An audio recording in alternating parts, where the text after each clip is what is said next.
Just a little disclaimer, this video was not made to bash IBM or the application process or anything. It's just to showcase my journey and just talk about the ups and downs towards actually getting a real apprenticeship and get accepted by somewhere. Throughout the course of this video, you might find that I sound a bit like sad or whatever, but I'm not. I'm just a bit tired. I've literally just come back from work. I'm gonna try to talk less about the actual process and more about the feedback and what I learned. When you're on the IBM website, you apply using a basic application form, name, detail, address, CV and whatnot. That's followed by 2 online tests, a video interview, a longer application form which kind of felt like an essay. It lists skills, personal statement.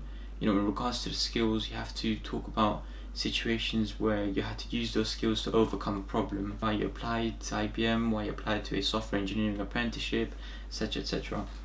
So if you've passed all of those stages and you've passed the video interview as well, you get through to an assessment centre, queer outside of London. They do reimburse you for your travel expenses though, which is really good. In regards to the actual assessment centre, 4 parts to it. One part of it, a selected interview. You don't get feedback on that. Only some people get selected for an actual interview. I got interviewed by someone from the hardware department, and I think they did that because I've worked as a technician in an electronic repair shop, so that's probably why they picked me up for that specific role. I was asked if I would be willing to work outside of London, and I was like, nah, I can't really do that. And it's important you say stuff like that because you really don't want to big yourself up or say you can do things that you can't do, because when you get accepted and you get the job or the apprenticeship, what you're going to do, you know what I mean? You have to move out and whatnot, so it's better to be honest up front. The interview went actually quite well. My presentation went quite well. It was okay. My actual group exercises, they were terrible.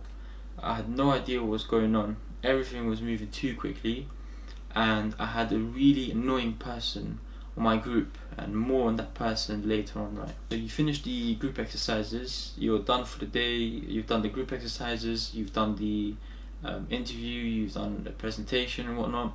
You get to chat with some of the people that already work as an intern. So as I said, I'll be talking about that annoying girl, right? So this girl, she was talking a lot, like she was voicing her opinion, trying to take leadership. She was trying to disagree with some of the people on her own team and stuff like that. Now, I personally found that annoying, but afterwards, when I reflected on it, she was probably doing the best out of all of us, especially me. Like I had no idea what was going on. It was moving really quickly, and this was evident in the fact that I got rejected and in my feedback as well. So let me just pull up the feedback. The logic exercise. I was said that my analytical, creativity, problem-solving skills were not evident. We also assessed your aptitude to take responsibility for the actions of others and to motivate and encourage them to move the task forward. Those skills weren't demonstrated. Your teamwork and collaboration skills were assessed. These skills need improvement. In a discussion exercise, they looked at your adaptability, drive and leadership and communication skills. In this exercise, I showed a good level of adaptability and positive change and willingness to change my behaviour accordingly during the exercise. My drive and leadership skills were average, and my communication skills were acceptable. So yeah. In the pre-prepared presentation interview, you had time to prepare for this presentation. You had about a month to prepare for this. And I really went in on that one. I really tried to go in on that one. It does state what skills they were looking at and what kind of values they were looking at and assessing. And I was providing some great examples, putting the client first, etc, etc. So my presentation, the presentation interview went quite good because I think I had a lot of time to prepare for that. It was more like a one-on-one thing as well. It was just me and the person who was interviewing me. I had time to rehearse. I knew what was going to come up. I was able to answer the questions because every single thing I put on the presentation, I was making sure I wasn't putting this on for the sake of just just having more information on it. I really try to make sure that the stuff I put on there I've researched thoroughly. Before I went to the assessment centre, I went on Google and looked up, assessment centre questions, tips, whatnot. Yeah. So a lot of the people would suggest that you take leadership, right? But you let other people speak as well. So that's what I was trying to do. They were like, the best thing you can do is whip your phone out, start the timer, and just keep everyone updated, right? So when I was in that room, I was like, yeah, I'm gonna do that straight. So we start the exercise, I whip out my phone, I start the timer, and throughout the exercise, I'm like, guys, we've got 15 minutes left. Guys, we've got 10 minutes left. And at one point, yeah, the assessor sitting there who hasn't said a thing since we started, she was like, don't worry about the time, just keep on going with the exercise. I was like, wow. In my head, I felt shut down. So I was like, say no more. IBM doesn't require much technical knowledge for their apprenticeships. They don't really ask you how many languages do you know, can you code in this, can you code in that, can you solve this problem. They don't really do that. It's more about, are you suitable for that company, and is that company suitable for you? Do you demonstrate the key skills and values that they are looking for? If not, then they don't really want you. If you do, then they'll just train you. They'll make sure that you get up to speed with the knowledge, the expertise and stuff like that. TfL does the same thing. IBM does this as well. They will list those values and skills on their website, so you get to know in advance. Make sure you also study the company beforehand.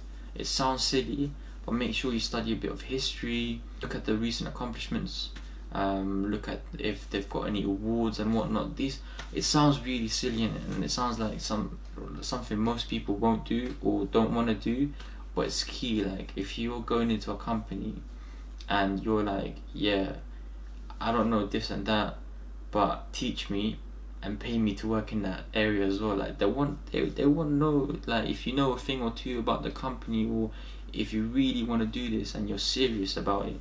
If you're not serious, like, a lot of these places will just straight up reject you, man. And I've been getting rejected left, right and centre. Not because I'm not serious, but yeah, in the past couple of weeks it's just rejection on rejection upon rejection upon rejection. But I guess that's how it goes. If you do get rejected from one of these places, right, always ask for feedback. And that goes with anything, even if you're applying for a job. Like, it's common sense, but it really helps you get to know what to do next in terms of your next steps. What do you need to brush up on? What was you decent at? What were you lacking on? That should hopefully help you when you apply for another job. Like, last time I lacked on this, or you're applying for another apprenticeship. Last time I lacked on this, but this time I'm going to make sure that stuff up to a really good standard. If you do go to one of these assessment centres, there's going to be lots of people there, and if you're not really much of a talkative person, more of an introverted person and whatnot, yeah, it's not really the right time, man. Like, people are going to want to talk to you and ask you to introduce yourself and whatnot, and you're going to want to be engaging in conversation. You don't really want to be that guy who just sits there and just stares down his phone and whatnot. I mean, I'm not really much of a talkative person when it comes to like places like that, but you don't want to be that guy. You don't want to be that guy. You got to come out your shell and just shine.